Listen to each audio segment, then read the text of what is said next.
in a simple touch. But let's start with better. And to do that, we travel now thousands of miles from here to a place where a small gesture turned into something big. John Quinones reports on the power of a simple hug.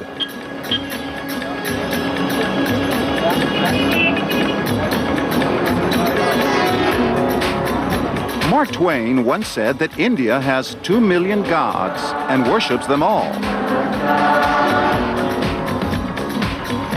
So today is rather special in this southern Indian town because one of those gods has come to visit. And her arrival is given all the pomp and circumstance a living deity is granted in this country.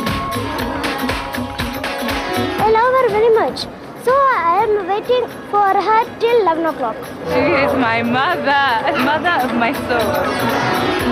Her name is Amma, and it's no coincidence that in her native language, that means mother. She's ushered through the crowd. Many are pushing in, hoping just to touch her.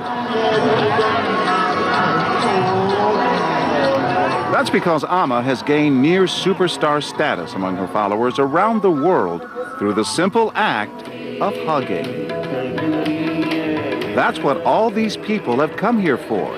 And when it becomes clear that Amma is ready to begin, there's a rush to the stage.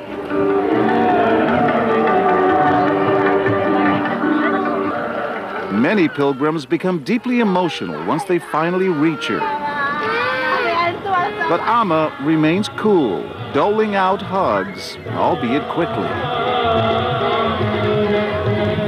There are more than 200,000 people gathered here tonight. Some have traveled from around the world to see Amma. She's not selling salvation or prosperity or physical healing. The only thing she says she offers is love. It appears that Amma has tapped into something essential, a universal quest and deep yearning for affection and the human touch. That's exactly what brought Cam here tonight. She's traveled to India all the way from California to see Amma, and she's seen her 30 times before. Cam says just a few seconds with Amma gives her a dose of what's missing in her own life. The hug from Amma is complete. It's 100% unconditional love for all of time. It's well past midnight, and Amma shows no sign of letting up. And as night turns into morning, the line of devotees still appears never-ending. You were here all night? All night? All night, no sleeping. No sleeping. No, Amma's energy. Full energy. She gives you energy. Yes, only being here. Not possible to sleep. See my eyes? You want to fight with me? I'm very strong. Betsy Barnett is originally from Memphis, Tennessee. She moved to New York after she graduated from college. A friend encouraged her to go to one of Amma's programs in the city 10 years ago, and she was hooked. She now spends half the year traveling with her as a volunteer. The greatest thing that Amma has taught you? Slowly, I'm learning how to love. And to me, that means to love without expectation, being able to really feel purely loving toward others. And it's hard. It becomes clear that there's no better way to understand Amma's lure than to experience it myself. Her assistants follow standard protocol. They wipe my face clean before I present myself. And then it's my turn. Hello, Amma. How are you? Thank you so much. The embrace lasted no more than 30 seconds, but I was surprised at how good it felt. And while she was hugging me, she whispered, my son, God loves you. God loves you." It was like getting a loving embrace from 1,000 grandmothers. After 13 hours of hugging, it's time to go. In her wake, a few holdouts struggle for one last touch. She's whisked off in a white Mercedes, destination unknown. What is certain is that this is a woman who's come a long way.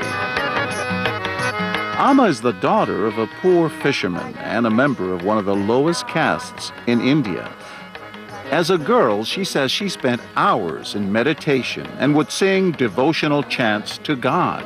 Because of that, she was considered odd, and her parents, she says, treated her harshly.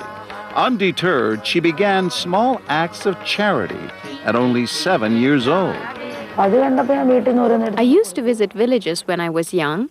In some of the homes, there would be a lot of food available and everyone was happy. In yet another home, the mother and children would be huddled together and crying.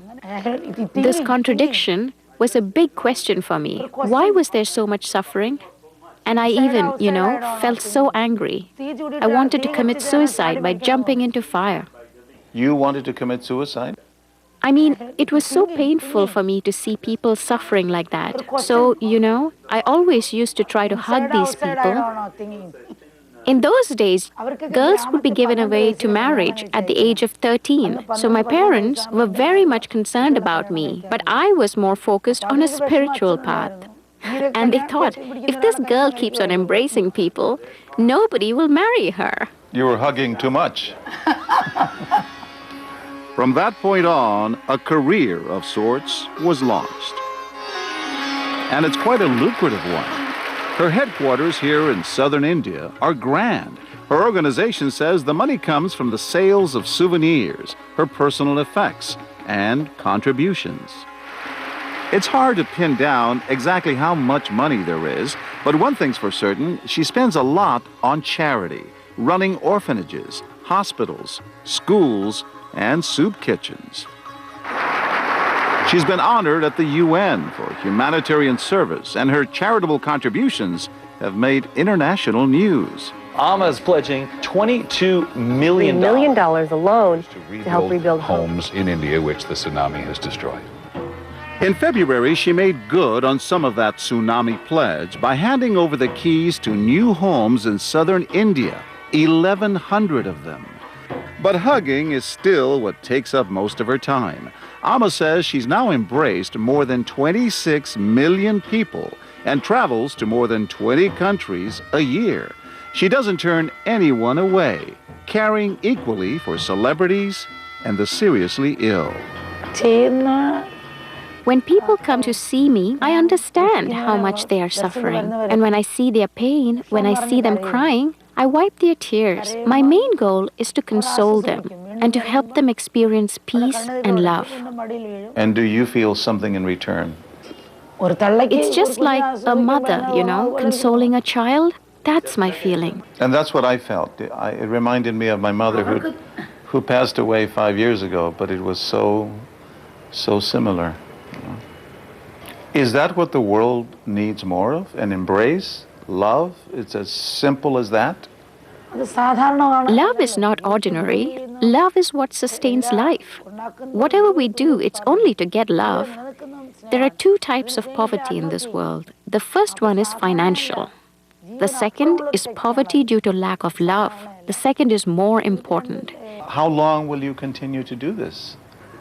Today's today. I'm not thinking about tomorrow. Everything ultimately comes to an end, and getting worn out is better than getting rusted. I just want to give love to one person a day, even if it's just for a moment.